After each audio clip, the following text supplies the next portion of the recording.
Pikachu, Pikachu, Pikachu, Pikachu, Pikachu, Pikachu, Pika, Pika, Pikachu, Pikachu, Pikachu, Pikachu, Choo. Pikachu! Even if you're not a fan of Pokemon, you still probably know Pikachu. And how could you not? They slapped the little bastard's face on everything, serving as the mascot of the Pokemon series. But why? Why Pikachu? After all, it's not like Pikachu is the cutest Pokemon, or the coolest Pokemon, or hell, even the most Pokemon. So then how did it become the face of the second highest grossing video game series of all time? How did a Pokemon that the president and CEO of the freaking Pokemon company called Nothing Particularly Special get its own line of movies, games, and a freaking dance move after it? What started the all-consuming Pikageddon that ravished homes and destroyed the foundations of society? I'm Bear with Arms, I'm here to review them all. Today, we're going to take a look at Pikachu. Now, it should come to the surprise of no one that the smash success of Pikachu has to do with the smash success of the anime. I mean, without the anime, Pikachu's just that little rat you encountered in the Viridian Forest.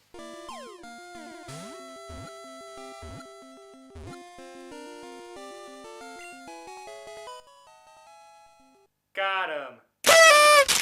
But thanks to the entertainment and versatility of Pikachu in the anime, it wasn't long before love for the mouse began to grow. And being the main Pokemon in said anime, it wasn't long before Pikachu became the official Pokemon rep, making it even more popular. And that's it. Every question wrapped up with a bow and ready for Christmas, right? Wrong! Sure, it's thanks to the anime that Pikachu went from mouse to mogul, but why was it chosen there? I mean, there's so many good choices. Rattata, Mr. Mime, Voltorb, Shoe. Well, at least there's a lot of choices. So why, for instance, weren't the actual starters of the actual games chosen to be Ash's starter?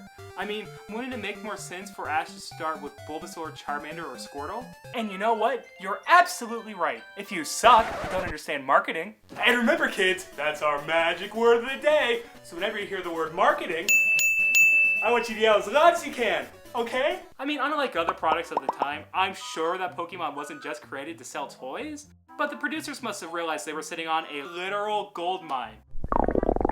I mean, look at this. I have a seal plush. A seal plush! Do you think of the nearly 1,000 Pokemon that Seal even makes into my top 151 Pokemon? No! Gold mine! And if you have 3 perfectly good, 3 fine, 3 starter Pokemon, you're not going to want to pick one over the others, because if you did, a lot of kids would just follow what they saw on TV. And speaking from a purely marketing perspective, that's no good. And that's why they decided not to give Ash his standard starter Pokemon, and instead decided for him to have all 3 on his team. I mean, could you imagine if there was a starter Pokemon that people follow mindlessly? Preposterous! Plus, according to the producers, the starters were seen as not engaging enough. Or, in layman's terms, personality-less husk. Don't you look at me like that when I'm talking about how little personality you have. So now that we've eliminated the starter Pokemon, there's still infinite possibilities, right? Whoa there, Fred. Take your Ritalin. There's actually other things to consider. Like, you're gonna want a Pokemon that's marketable to kids, Pichu, and you're gonna want a Stone Evolver. Now, why would you want a Stone Evolver? 2 reasons. Marketing, and appeasing the audience. Once again, let's talk Goldmine. You know, I wish I had $1 for every single Pikachu product that was in existence. No, I wish I had one of those New Zealand Pikachu dollars. I would take a handful down to the Pack and Save and buy some pineapple lumps. Yeah, that's a thing. No, not that. So while choosing a mascot, they must have realized just how great it would be if that mascot always remained relevant, thus always raking in money, both off relevancy and nostalgia. Instead of choosing a level evolver where they A, either lose relevancy. Hey guys, remember Pikachu? He was around for the first 10 episodes. Please, they're coming for my legs. Or B, in case they chose not to evolve them, to appease the audience. Oh boy, I can't wait till Pikachu evolves. Any day now. And while a single stage evolution could do the job, look at them. Some of them shouldn't be available to start with, and others just don't have the same appeal. I mean, the story of a boy and his Porygon just doesn't evoke the same emotional feeling. And imagine the lawsuits every time they fought Team Rocket. Isn't this that cartoon that causes seizures? And the story of a boy and his Jinx heading off on the road sounds far less like a whimsical Pokemon romp and more like the beginning of one of those soul-crushing teen drug books. And that's why I believe they decided to go with the Stone Evolver. That way they could introduce no means no storylines without having to go that far out there. Cause you know, the best sex lessons come from Pokemon. Like, men can have boobs. Or, Just shut up and whip out your strokey balls. wear a condom, kids. Strokemon! And it was easy to cut it down more from there. I mean, no kid's gonna have Staryu as their favorite, and those that like Weeping Bell the best have probably been eating too much Pokemon brand lead paint and really don't belong in the focus group. Since they probably knew early on that they wanted Ash to have all the starters on his team, it was easy to cut it down even more from there, getting rid of redundant Pokemon like Poliwhirl, Vulpix, and Gloom. And even then, they were gonna want a Pokemon that was cute, cuddly, and rare enough that it gets people talking, but not so rare that it's still mooing. And if we get rid of the logistical nightmare that is Eevee, I just don't have time! We're left with just 3 choices. Jigglypuff, Clefairy, and Pikachu. Now Jigglypuff was given a supporting role, which ultimately led to its own popularity. Thus, only 2 remained, Pikachu and Clefairy. The choice was clear.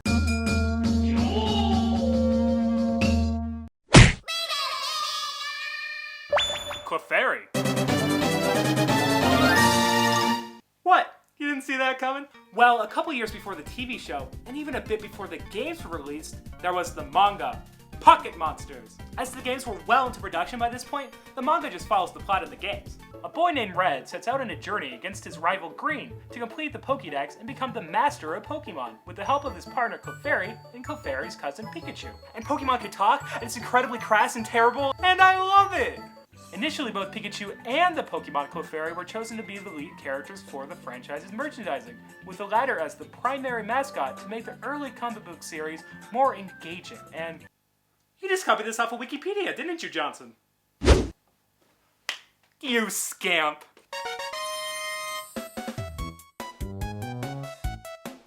What many people don't know is that due to the success of the manga, for most of the production of the anime, Clefairy was actually going to be Ash's starter Pokemon. But then, something happened. Producers looked at Clefairy's design and were like, yeah, we like this whole little pink puffball thing. Obviously. But, we just don't think it's right for our entire audience. And who were they afraid of not being drawn to Clefairy? Young girls and their mothers. Cause you know, when I look at Pikachu I think, oh, it's tea time at Butterscotch Station. But when I look at Clefairy, I obviously think, Let's eat an oil tanker of cocaine and punch a horse. it just doesn't make any sense. But oh well, that's why now you can buy a burger in the shape of Pikachu's face.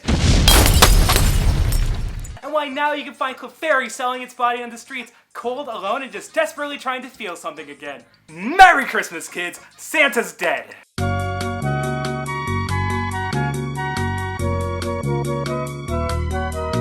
Look, I obviously have a lot of feelings about the subject, but that's a different video for a different day. Now that we spent so much time talking about why Pikachu is the mascot Pokemon, I've yet to answer the most important question. How is Pikachu as a Pokemon? I mean, this is the Pokemon that has everything. Everything! Every time a mechanic is introduced in Pokemon, Pikachu gets one. Like when they introduced Pokemon breeding. You horny little bastard, you. They brought in a baby. Pichu. And sure, it's shitty, and small, and useless, and self-destructive, and a Smash Brother? Congratulations! But all babies are shitty and small and useless. Until you make friends with them, just like Pichu. When they reintroduced contests, they created a cosplay Pikachu. And what a mechanic it is.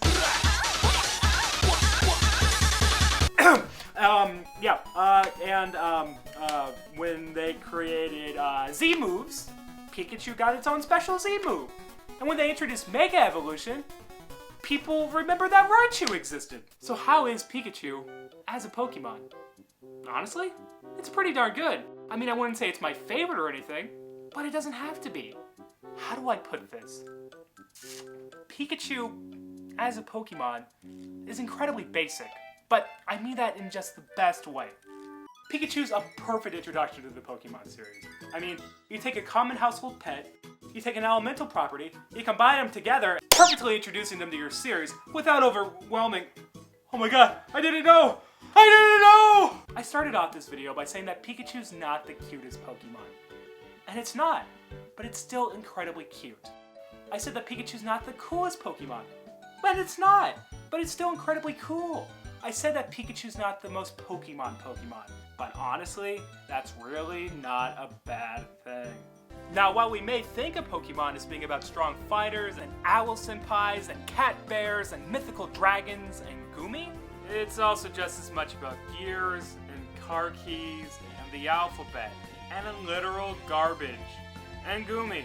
What makes Pikachu so universally appealing is its basicness. Most Pokemon are stuck just being the cute Pokemon, or the cool Pokemon, or the alphabet. The alphabet? Jesus Christ, the alphabet? And Jesus. We'll get there in time. You're never gonna be like, "Aw, what a cute little Tyranitar," or "What an intimidating Bidoof!" Who's the slimy little communist shit twinkle toad cocksucker down here who just signed his own death warrant? Sorry, sir. And yet, it's easy to be like, "Aw, wasn't that just an adorable Pikachu moment?" Or, "Whoa, Pikachu's a badass!" It just perfectly balances the coolness-cuteness scale to the point where it's able to be both, but it never goes too far in either direction. Like, you're never gonna be intimidated by Pikachu. Even if I did this. I can tell you I don't have money, but what I do have are a very particular set of skills. And what's great about Pikachu is that its basicness even applies to its stats, forming an average but usable electric-type Pokemon. And sure, it's not perfect, well with that below average HP and everything, but no one's ever gonna fault you for using a Pikachu. Though obviously you'd be better off using a Raichu, statistically speaking.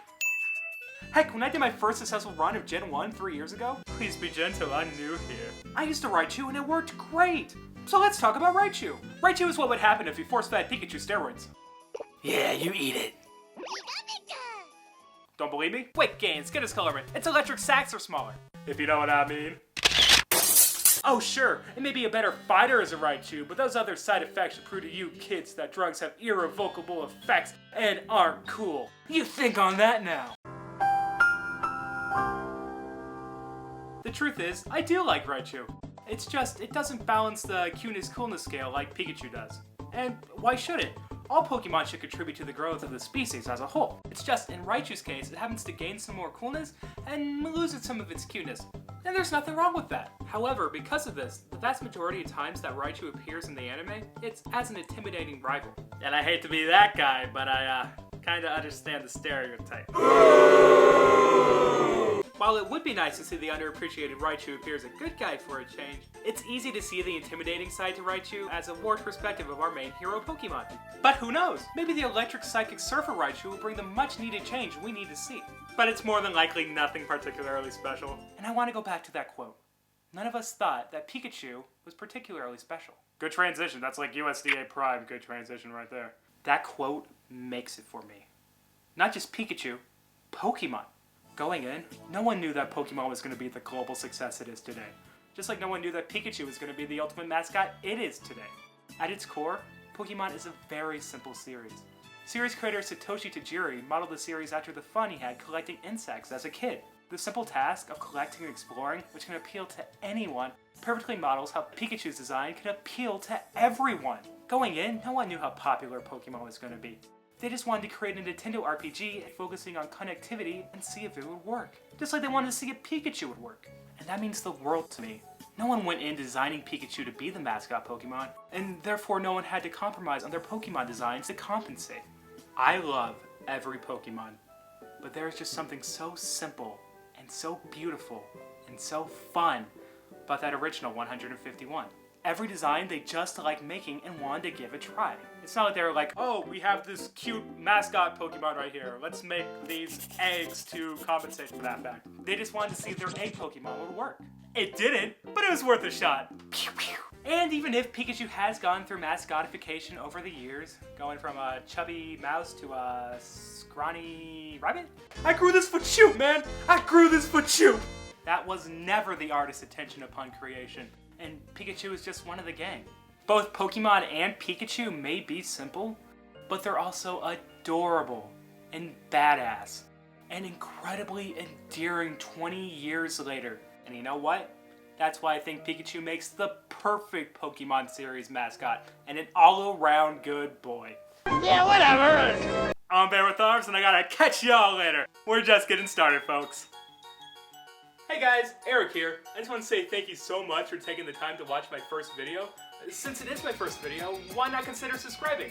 It's the best way to keep up to date with the channel, and if you like this video at all, then trust me, I have a lot of ideas in the future you are not going to want to miss. And if you like this video, why not consider leaving a like? It's the best way to let me know that you want to see more content like this, and it keeps me warm during this long, cold winter night. And finally, since this is my first video, I really want to get to know you guys, so why not consider leaving a comment? Who's your favorite Pokemon? Are you a boy or a girl? What's my grandson's name? Are you afraid of the inevitable heat death of the universe? And what's your favorite color? Alright guys, well I've been blathering on long enough, and Susie, I know you got that pie going in the oven. Don't you dare let that thing get burnt. It's more precious to me than diamonds. Diamonds! I'll catch you all real soon. Take care, folks.